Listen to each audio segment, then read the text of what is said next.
આજે જ્યારે આમ જોવો તો આ તાનાશાહી અને ભ્રષ્ટાચારી સામે લડવા માટે કંઈક ને કંઈક ઈશ્વરની પણ અસીમ કૃપાની જરૂર છે. અને ખાસ કરીને જ્યારે હળદર મુકામે જે લોકો ઉપર જે પ્રશાસન દ્વારા અત્યાચાર કરવામાં આવ્યા ને જે ગુનેગાર નહોતા અને કોઈ ગુનો નહોતો, માત્ર ને માત્ર એમના ન્યાય માટે લડવા માટે જે ખેડૂત ગયા હતા એ લોકોને ઢોર મારવામાં આવ્યો અને જેલ હવાલે કરવામાં આવ્યા. ત્યારે એક ખેડૂતની વેદના અને ખેડૂત શું કરી શકે અને ક્યાં પોતાની અરજ કરી શકે એ આ જીવતો જાગતો દાખલો છે.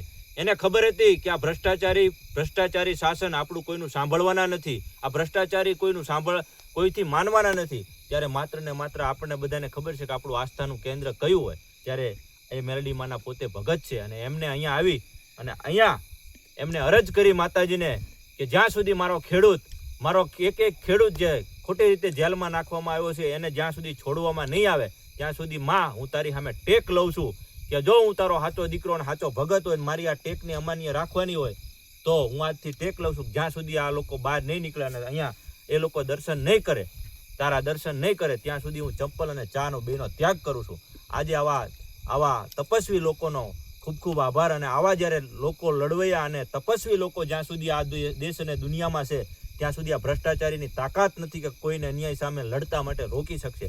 ખૂબ ખૂબ પહેલાં તો અમે ધન્યવાદ કરીએ છીએ કે જેને અમે ઓળખતા પણ નહોતા પણ એમને પણ એક ખેડૂતના દીકરા તરીકેની જે પીડા હતી વ્યક્ત કરી અને એમને આસ્થા હતી એ આસ્થા ઉપર આજે માતાજી ખરા ઉતર્યા.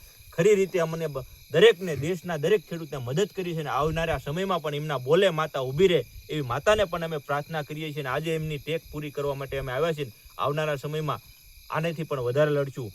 એ બદલ હું દરેક ખેડૂતનો અને દરેક જેને સાથ સહકાર આપ્યો એ દરેકનો ખૂબ ખૂબ આભાર.